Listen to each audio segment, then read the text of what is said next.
Welcome to the Daily Devo. My name is Alec, and today we are talking all about perspective and trust.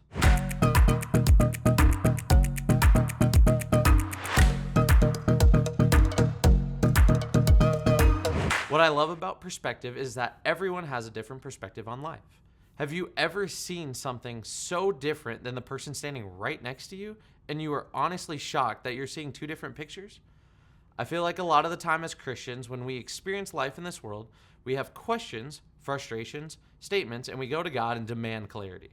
What I know to be true is we have an approachable God, but we also believe in a God that despises pride and ego.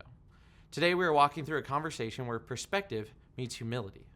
Our verse today is found in Job 38:4. Let's read it. It says, "Where were you when I laid the foundations of the earth? Tell me if you know so much." This verse is bringing us directly in between God and Job. The whole book of Job leading up to this very moment has been ultimate destruction hitting Job's life. Then his three friends speaking to Job about what is going on, and then a fourth one waiting to chime in. If you're not familiar with the book of Job, what you and I call destruction does not even come close to describing what had just happened. He had 7 sons, 3 daughters, 7,000 sheep, 3,000 camels, 500 teams of oxen, and 500 donkeys, and many servants, and he lost it all, completely gone.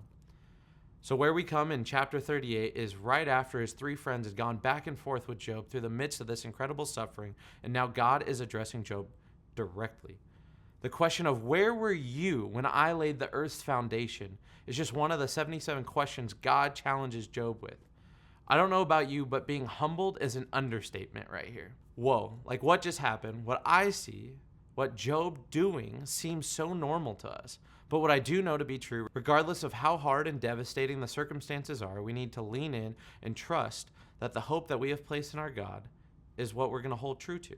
I know when we're in the middle of a season where this seems like there is no end to the hardship and we are struggling every day just to stay afloat physically, emotionally, spiritually, it feels impossible to see what God is doing and to trust that His plans are perfect. Today, would you take time to get a fresh perspective and spend a few minutes outside and be reminded of our place in creation and be reminded of the one who sustains creation? If you're at a place where you're not fully ready to trust God, would you take time today and ask Him to meet you where you're at? Thanks for joining us on the Daily Devo.